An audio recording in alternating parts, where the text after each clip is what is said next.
बिस्मिल्लाहिर्रहमानिर्रहीम। मोहतरम ख़वातीन व हज़रात, अस्सलाम वालेकुम वरहमतुल्लाहि वबरकातुहू। रमज़ान स्पेशल सीरीज़ की एक और किस्त में आप सबका खैर मक़दम है। दोस्तों और साथियों, इस सीरीज़ में हम बात कर रहे हैं कि रमज़ान की अहमियत और फजीलत के ताल्लुक से जो बातें हमारे समाज में राइज हैं, उनसे आम मुसलमानों के जहनों में रमज़ान की एक ऐसी इमेज बनी है कि उसने इस महीने को ज़्यादा से ज़्यादा सवाब हासिल करने का महीना बनाकर रख छोड़ा है। इस तस्वीर से रमज़ान की असल अहमियत को महदूद करके रख दिया गया है। ज़रूरत इस बात की है कि रमज़ान की जो असल फजीलत है उसको समझा जाए, ताकि रमज़ान के असरात हमारी जिंदगियों पर इस तरह पड़ने लगे कि हमारा मुआशरा एक नमूने का मुआशरा बन जाए। लिहाजा इस अहमियत के पेश नज़र आज की किस्त में हम बात करेंगे कि रमज़ान महीना है रहमतों और बरकतों। दोस्तों साथियों, प्यारे नबी सल्लल्लाहु अलैहि वसल्लम की एक हदीस है जिसमें आप सल्लल्लाहु अलैहि वसल्लम ने फरमाया कि मन युरिदुल्लाहु बिही खैरन युफ़क़्क़िहु फ़िद्दीन, यानी जब अल्लाह किसी के साथ भलाई का इरादा करता है तो उसे दीन में समझ की दौलत दे देता है। इससे मालूम हुआ कि हर मुसलमान के लिए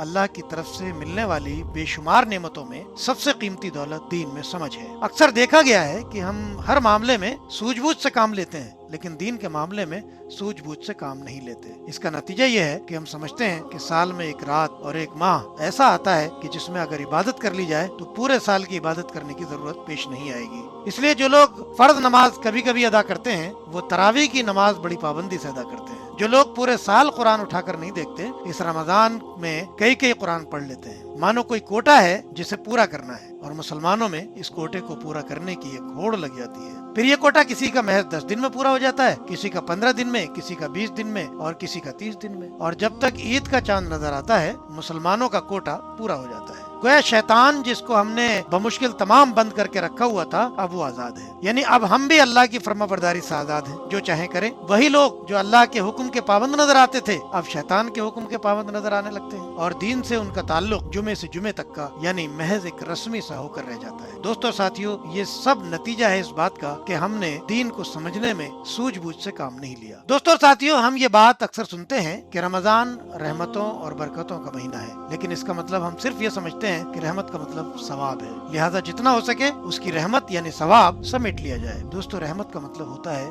अल्लाह की तरफ से अतिया या वो गिफ्ट जो किसी जाहिरी और बातिनी कमी को पूरा कर दे। उसकी उस तरह परवरिश होने लगे जैसे कोई बच्चा माँ के पेट में परवरिश पाता है। सादा अल्फाज में अगर कहा जाए तो ये कि अल्लाह की रहमत का मतलब होता है कि अल्लाह की तरफ से बंदे की हिफाजत और निगरानी की जाए। गौर करने की बात यह है कि जब हम ये कहते हैं कि रमजान रहमतों का महीना है, तो इसका मतलब ये होना चाहिए कि हमारा रब हमारे रोजों से इस तरह खुश हो जाए कि हमें अपनी प्रोटेक्शन में ले ले, हमें अपनी हिफाजत और निगरानी में ले ले। दोस्तों जरा गौर करें, क्या ऐसा होता है? क्या हम और हमारी पूरी मिल्लत अल्लाह की हिफाजत और निगरानी में आ जाती है? ये जिल्लत और पस्ती का शिकार होती चली जा रही है। इससे भी ज्यादा गौर करने वाली बात यह है कि अल्लाह की हिफाजत हमें किससे चाहिए? क्या हमें इस बात का शऊर है कि शैतान से हमारी जंग है जिससे हिफाजत और निगरानी की जरूरत है? क्या हम अपने नफ्स की बुराई के खिलाफ लड़ने का इरादा भी रखते हैं जिसके लिए हमें अल्लाह की रहमत यानी हिफाजत और निगरानी की जरूरत पेश है? क्या हम जुल्म और नाइंसाफी को खत्म करने और अमन और सलामती कायम करने के लिए जालिमों और अत्याचारियों से लड़ने का इरादा भी रखते हैं जिनसे हमें अल्लाह की रहमत यानी उसकी हिफाजत और निगरानी की जरूरत है? इस एतबार से अगर देखें तो हम पुकार उठेंगे कि यकीनन नहीं, हमें इन सब कामों के लिए अल्लाह की रहमत की जरूरत नहीं है। हाँ, अल्लाह की रहमत बस अजर और सवाब की हद तक ही महदूद है, जिसकी अल्लाह रब्बुल आलमीन के यहाँ कमी नहीं। वो एक अमल पर खूब अजर और सवाब अता करता है, मगर इस तरह के अकीदे और नजरिए से हम और हमारी उम्मत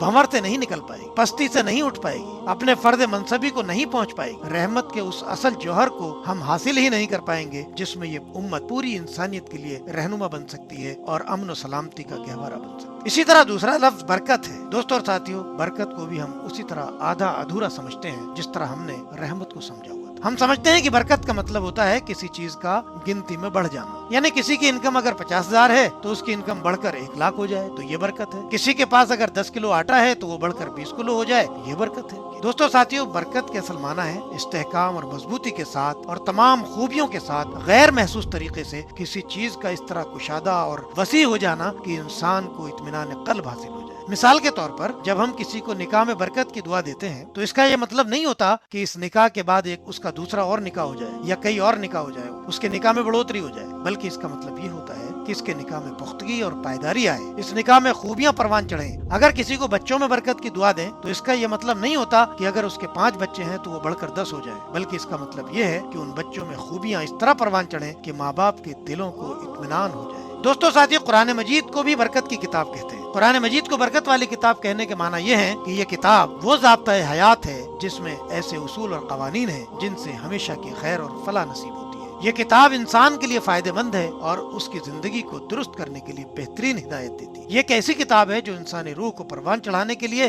غذا مہیا کرتی ہے اور روح کے اندر موجود خیر اور نیکی کی بیکار پڑی صلاحیتوں کو پروان چڑھا کر اسے نیک عمل کرنے کے قابل بناتی ہے۔ اسی طرح جب ہم یہ کہتے ہیں کہ رمضان برکتوں کا مہینہ ہے تو اس کا یہ مطلب نہیں ہے کہ اس ماہ میں چیزوں کی کوانٹٹی میں اضافہ ہو جاتا ہے، بلکہ اس کا مطلب یہ ہوتا ہے کہ اس ماہ میں بھلائیاں پروان چڑھنے لگتی ہیں اور برائیاں سکڑ کر رہ جاتی ہیں اور ان کی ترقی رک جاتی ہے۔ دوستو ساتھیو، ماہ رمضان کے بابرکت ہونے کا یہ مطلب ہرگز نہیں ہے کہ اس ماہ کے دنوں، گھنٹوں یا منٹوں میں اپنے آپ میں کوئی خدائی کرشمہ ہے جس سے خود بخود یا محض کھانا پینا چھوڑ دینے سے برکتیں حاصل ہونا شروع ہو جائیں گی، بلکہ اس کا مطلب یہ ہے کہ اس مہینے میں ہمارے لیے ایسے مواقع پیدا ہو جاتے ہیں جن سے ہم زیادہ سے زیادہ نیکیاں سمیٹ سکتے ہیں۔ جتنے نیک اور بھلائی کے کام ہم شعور کے ساتھ اس ماہ میں کریں گے، اللہ ان میں پائیداری اور مضبوطی عطا کرے گا اور ان کاموں کے اثرات کو بڑھا دے گا۔ لہٰذا ہمارے لیے لازم ہے کہ ہم اللہ سے دعا کریں کہ ہمیں دین کی سمجھ عطا کرے اور اس ماہ سے اس طرح فائدہ اٹھانے کی توفیق عطا کرے کہ اللہ اس میں برکت یعنی مضبوطی اور پائیداری اور ان کے اثرات میں بڑھوتری ہو جائے۔ سیریز کی اگلی قسط کے ساتھ پھر ملاقات ہوگی، تب تک کے لیے اجازت دیجیے۔ السلام علیکم ورحمۃ اللہ وبرکاتہ۔